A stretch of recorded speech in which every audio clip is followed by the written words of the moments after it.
సంక్రాంతి కానుకగా తెలుగు ప్రేక్షకులకు అద్భుతమైన సినిమాలు వరుసపెట్టి వస్తున్నాయి. కథానాయకుడు తర్వాత పేట, మరి ఈ రోజున వినయ్ విధేయ్ రామ, రేపు F2 ఇలా తెలుగు చిత్రసీమ సంక్రాంతి పండుగ సినిమాలతో హడావిడి మామూలుగా లేదు. మరి ఈ రోజు రిలీజ్ అయిన mega power star Ram Charan Vinaya Vidheya Rama box office tsunami సృష్టించడం ఖాయంగా కనిపిస్తోంది. ఓవర్సీస్ లో అద్భుతమైన పాజిటివ్ టాక్ రాగా, మరి యాక్షన్ ఎలిమెంట్స్ తో ఫ్యామిలీ సెంటిమెంట్ ని జోడించి ప్రేక్షకులకు అందించారు బోయపాటి సీను. డివివి దానయ్య లాంటి బిగ్గెస్ట్ ప్రొడక్షన్ వాల్యూలో వచ్చిన ఈ సినిమా ఆద్యంతం కమర్షియల్ వాల్యూస్ ఫుల్గానే ఉందట. మరి ఈ సినిమాని చూసిన వారందరూ తమ అభిప్రాయాల్ని వ్యక్తం చేస్తున్నారు. ఓవర్సీస్ టాకే కాదు, ఇప్పుడు ఏపీ తెలంగాణలో కూడా సినిమా గురించి పాజిటివ్ రెస్పాన్స్ వస్తోంది. మరి ఈ రెస్పాన్స్ ఎంతవరకు అద్భుతమైన విజయాన్ని తెలుస్తుందో ఫస్ట్ డే షోస్ కానీ కంప్లీట్ అయ్యే వరకు తెలీదు.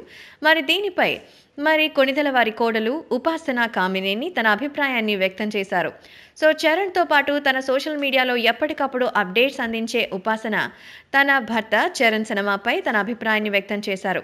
సో సైరా షూటింగ్తో పాటు తన సినిమాలో ఎంతగా హార్డ్ వర్క్ చేశారో ప్రతిసారి ఫొటోస్తో షేర్ చేసుకునే ఉంటుంది ఉపాసన. అలాగే ఇప్పుడు వినయ్ విధేయ్ రామ సక్సెస్ పై తన అభిప్రాయాన్ని వ్యక్తం చేశారు. సో మై డియర్ హస్బెండ్, ఈ సినిమా మీకు కంపల్సరీ హిట్ని సాధిస్తుందని ఎంత ట్రస్ట్తో అయితే ఉన్నారో ఇప్పుడు ఆ ట్రస్ట్ సక్సెస్ఫుల్గా కంప్లీట్ అయింది. So Vinaya Vidheya Rama complete commercial blockbuster అవుతుంది. సో రంగస్థలం కంటే కూడా ఇది మరింత హిట్ అవ్వాలని మనస్ఫూర్తిగా కోరుకుంటూ, అలాగే ఈ సినిమా ఇంత అద్భుతంగా తీసినందుకు బోయపాటి గారికి, అలాగే music director Devi Sri Prasad, production అందించిన డివివి దానయ్య ఎంటైర్ టీమ్కి కూడా congratulations and thank you so much. అలాగే స్పెషల్గా చెర్రీకి ఈ సినిమా సక్సెస్కి కంగ్రాచులేషన్స్ అంటూ ఉపాసన తన భర్త రామ్ చరణ్ వినయ్ విధేయ్ రామ సినిమా పట్ల ఆనందాన్ని వ్యక్తం చేశారు.